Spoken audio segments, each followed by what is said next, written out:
کہ اے ملک الموت، جب کوئی انسان مشرق میں ہو اور کوئی مغرب میں ہو، ساتھ ہی کسی علاقے میں وبا پھیل جائے اور اس کے ساتھ ساتھ دو لشکر ایک دوسرے کے ساتھ جنگ میں لگ جائیں، تو پھر آپ کیا کرتے ہیں؟ یعنی آپ دور دور جگہوں پر موجود انسانوں کی روح کیسے قبض کرتے ہیں؟ حضرت عزرائیل علیہ السلام نے فرمایا کہ میں اللہ تعالیٰ کی اذن کے ساتھ روحوں کو اپنی طرف بلاتا ہوں اور وہ سب میری ان دو انگلیوں کے درمیان آ جاتی ہیں۔ حضرت عائشہ رحمہ اللہ تعالیٰ فرماتے ہیں کہ زمین کو ملک الموت کے لیے پھیلا کر ان کے سامنے ایک ڈھال کی مانند رکھ دیا گیا ہے اور وہ جو کچھ چاہتے ہیں اس میں سے اٹھا لیتے ہیں۔ تو اصل میں یہ جو سوال ہے کہ ایک وقت میں ملک الموت اتنے سارے لوگوں کی روح کیسے قبض کرتے ہیں، وجہ یہ ہے کہ انسان اپنی جو کیپیبلٹیز ہوتی ہیں ان پر قیاس کر کے یہ سوال پوچھتے ہیں۔ حضرت عزرائیل علیہ السلام کو اللہ تعالیٰ نے کیا کیپیبلٹیز دی ہیں ان کا ہمیں علم نہیں ہے، ہمیں صرف اس چیز کا علم ہے کہ جو ہمیں قرآن اور حدیث شریف سے پتہ چلتا ہے، اور وہ یہ کہ ہر مرنے والے کی روح کو ملک الموت قبض کرتے ہیں۔ یہاں پر امام غزالی رحمہ اللہ تعالی نے تنبیہ کے لیے کچھ واقعات نقل فرمائے ہیں۔ حضرت وہب بن منبہ یمانی رحمہ اللہ تعالی فرماتے ہیں کہ گزشتہ زمانے کے بادشاہوں میں ایک بادشاہ تھا، اس نے کسی ملک کی طرف جانے کا ارادہ کیا۔ اس نے اعلیٰ قسم کے کپڑے منگوائے تاکہ پہنے، لیکن اس کو کپڑے پسند نہیں آئے۔ پھر اور کپڑے منگوائے، پھر اور منگوائے، یہاں تک کہ کئی مرتبہ کپڑے منگوانے کے بعد اس نے اپنی پسند کا لباس پہن لیا۔ اسی طرح اس نے ایک سواری منگوائی، سواری حاضر کی گئی، لیکن اسے وہ سواری پسند نہیں آئی، یہاں تک کہ ایک ایک کر کے کئی سواریاں اس کی خدمت میں پیش کی گئیں اور وہ سب سے خوبصورت سواری پر سوار ہو گیا۔ یعنی بادشاہ تھا، اور یہ پرانے دور کی کہانی ہے، تو بادشاہ تھا اور لباس بھی بڑی مشکل سے پسند آیا، سواریاں بھی بہترین لائی گئی اور بڑی مشکل سے ایک سواری پسند آئی۔ اب جب وہ اس سواری پر سوار ہو گیا تو ابلیس اس کے پاس آیا اور بادشاہ کے نتنوں میں یعنی ناک میں ابلیس نے ایک پھونک ماری، جس سے بادشاہ تکبر سے بھر گیا۔ اب وہ سفر پر روانہ ہوا، ارد گرد اس کے گارڈز تھے جو کہ گھڑ سوار تھے، اور بادشاہ کے تکبر کا یہ حال تھا کہ وہ لوگوں کی طرف نظر اٹھا کر نہیں دیکھتا تھا۔ اچانک بادشاہ کی جو گھڑ سواری تھی، سامنے ایک شخص آ گیا جس کے کپڑے بوسیدہ اور پھٹے ہوئے تھے، اور اس شخص نے بادشاہ کی سواری گزر رہی تھی، اس سے سلام کیا۔ بادشاہ نے کوئی جواب نہ دیا۔ یہ شخص آگے آیا اور اس نے بادشاہ کے گھوڑوں کی لگام پکڑ لی۔ اب اسے کہیں گے لگام چھوڑو، تو اس سے کہا کہ مجھے تو بادشاہ سے ایک کام ہے۔ بہرحال جب اس نے سواری کو لگام پکڑ کے قابو کر لیا تو اس نے اصرار کیا کہ مجھے بادشاہ سے ہی بات کرنی ہے۔ بڑی مشکل سے اجازت ملی۔ بادشاہ نے کہا اپنی حاجت بیان کرو۔ اس آدمی نے کہا میرے پاس ایک بہت بڑا راز ہے اور میں صرف آپ کے کام میں بتاؤں گا۔ بادشاہ نے اپنا سر آگے کیا تو اس آدمی نے بادشاہ کے کان میں سرگوشی کرتے ہوئے کہا میں ملک الموت ہوں۔ یہ سن کر بادشاہ کا رنگ اڑ گیا اور اس کی زبان لڑکھڑانے لگی۔ بادشاہ کہنے لگا مجھے کچھ مہلت چاہیے، میں واپس جاؤں، اپنے کچھ کام مکمل کروں اور اپنے گھر والوں کو الوداع کہہ لوں۔ ملک الموت نے کہا نہیں، اللہ کی قسم تو کبھی بھی اپنے اہل خانہ اور اپنے مال بتا کو نہیں دیکھ سکے گا۔ اور ساتھ ہی ملک الموت نے اس کی روح کو قبض کر لیا اور بادشاہ ایک لکڑی کی طرح نیچے گر پڑا۔ پھر ملک الموت آگے بڑھے اور اسی حالت میں ایک مومن بندے سے ملاقات کی اور اسے سلام کیا۔ اس مومن نے ملک الموت کے سلام کا جواب دیا۔ ملک الموت نے اسے کہا مجھے آپ سے ایک ضروری کام ہے جو میں آپ کے کان میں بتاؤں گا۔ اس مومن بندے نے کہا کہ بتائیے۔ ملک الموت نے سرگوشی کرتے ہوئے کہا میں ملک الموت ہوں۔ مومن نے کہا آپ کا آنا مبارک ہو، میں تو عرصہ دراز سے آپ کا انتظار کر رہا ہوں۔ اللہ کی قسم روئے زمین میں کسی غائب کی ملاقات مجھے آپ کی ملاقات سے زیادہ پسندیدہ نہیں ہے۔ ملک الموت نے کہا آپ جس کام کے لیے گھر سے نکلے ہیں وہ آپ مکمل کر لیں۔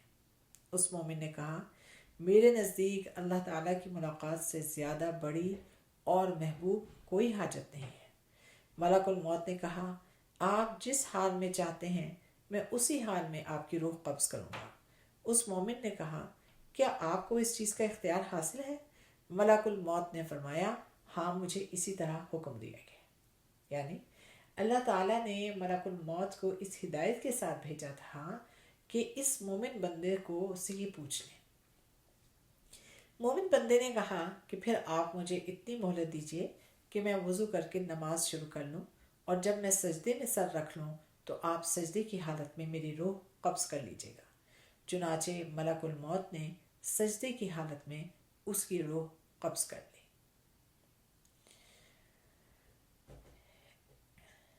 اسی طرح ایک اور واقعہ امام غزالی رحمہ اللہ تعالی نے بیان فرمایا ہے کہ ایک آدمی نے بہت زیادہ مال جمع کیا اور اسے مال سے بہت محبت تھی۔ ہر وقت اپنے مال کو گنتا رہتا اور مال کو ہاتھ سے نکلنے نہیں دیتا تھا۔ اس نے ایک محل تعمیر کیا جس کے 2 مضبوط دروازے تھے۔ دونوں دروازوں پر اس نے اپنے غلاموں میں سے چند محافظ بٹھا دیے، پھر اپنے گھر والوں کو اکٹھا کر کے ان کے لیے ایک شاندار کھانا تیار کروایا، اپنے تخت پر بیٹھا، ایک ٹانگ دوسری ٹانگ پر رکھ کے بڑے تکبر کے ساتھ بیٹھا، اور اب یہ سب لوگ کھانے میں مصروف ہو گئے۔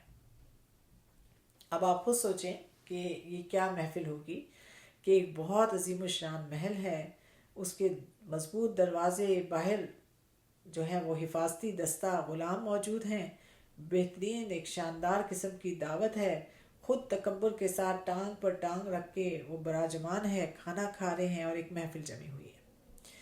جب لوگ کھانے میں مصروف ہو گئے تو یہ خوب تکبر کے ساتھ وہاں یعنی ساتھ ان کے بیٹھا ہوا تھا۔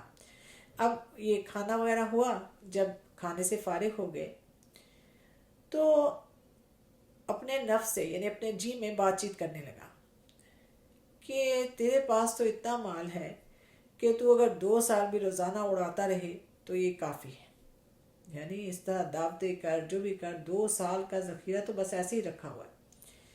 ابھی اس نے اپنے یہ دل میں یہ بات چیت وہ کر ہی رہا تھا کہ ملک الموت اس کے محل کے دروازے پر تشریف لائے، اور انہوں نے دروازہ بڑی شدت کے ساتھ کھٹکھٹایا، اتنی شدت کے ساتھ گویا کہ دروازے کو جھنجھوڑ دیا گیا ہے۔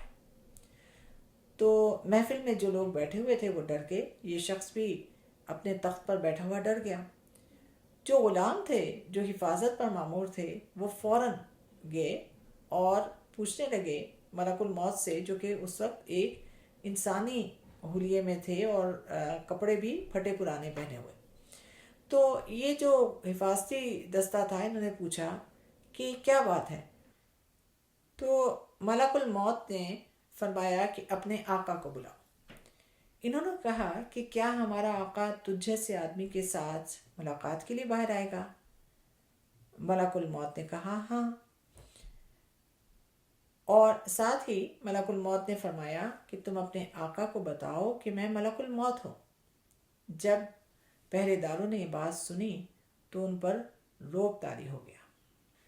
پہرے دار اندر گئے اور انہوں نے اپنے آقا کو بتلایا کہ اس طرح سے باہر ایک شخص آیا جس نے دروازہ کھٹکھٹایا، ہم نے اس سے پوچھا تو اس نے ہمیں بتلایا ہے کہ وہ ملک الموت ہے۔ یہ بات سن کے ان کے آقا پر بھی مسکینی چھا گئی، اور اس نے کہا ملک الموت کے ساتھ نرمی سے بات کرو اور اس سے پوچھو کہ کیا تم ہمارے آقا کے بدلے کسی دوسرے کو لے لو گے؟ یہ سن کر ملک الموت اندر داخل ہو گئے اور فرمایا اپنے مال و متاع میں جو کچھ کرنا چاہتے ہو کر لو، میں تمہاری روح نکالے بغیر یہاں سے باہر نہیں جاؤں گا۔ چنانچہ اس نے اپنے مال کے متعلق حکم دیا اور اس کا سارا مال اس کے سامنے رکھ دیا گیا۔ اس نے مال کو دیکھ کر کہا اے مال، تجھ پر اللہ کی لعنت ہو، تو نے مجھے اپنے رب کی عبادت سے غافل رکھا ہے اور اپنے رب کے لیے خلوت نشینی سے روکے رکھا ہے۔ اللہ تعالیٰ نے فوراً مال کو قوت گویائی عطا فرمائی اور اس مال نے کہا تو مجھے کیوں گالی دیتا ہے؟ تو میرے ذریعے بادشاہوں کے ہاں جاتا تھا، نیک لوگوں کو ان کے دروازے سے ہٹا دیتا تھا، تو میری وجہ سے مالدار عورتوں کے ساتھ نکاح کرتا تھا اور بادشاہ کی مجالس میں بیٹھا کرتا تھا اور مجھے برائی کے راستے میں خرچ کرتا تھا، لیکن میں انکار نہیں کر سکتا تھا۔ حالانکہ اگر تو مجھے بھلائی کے راستے میں خرچ کرتا تو میں تجھے نفع دیتا۔ اے ابن آدم، تجھے مٹی سے پیدا کیا گیا ہے، تجھے نیکی کرنے کا بھی اختیار ہے اور گناہ کرنے کا بھی اختیار ہے۔ پھر ملک الموت نے اس کی روح قبض کر لی اور وہ نیچے گر پڑا۔ یہ چند قصے ہیں جو امام غزالی رحمہ اللہ تعالی نے اپنی کتاب میں نقل فرمائے ہیں، اور یہ سب عبرت کا سامان ہے۔ اللہ رب العزت ہم سب کو اس بات کی توفیق عطا فرمائیں کہ ہم اپنے شب و روز میں آخرت کو نہ بھولیں۔ اللہم حبن علینا سکرات الموت۔ آپ سب سے درخواست ہے کہ اس مبارک مہینے میں مجھے اور میرے اہل خانہ کو اپنی دعاؤں میں یاد رکھیں۔ اس کے ساتھ ساتھ یہ بیانات سنیے اور کوشش کیجیے کہ ان بیانات کو آپ دوسروں کے ساتھ بھی شیئر کریں۔ یہ وہ صدقہ جاریہ ہے جو بڑی آسانی کے ساتھ آج ہم کما سکتے ہیں۔ جزاکم اللہ خیرا۔ السلام علیکم ورحمۃ اللہ وبرکاتہ۔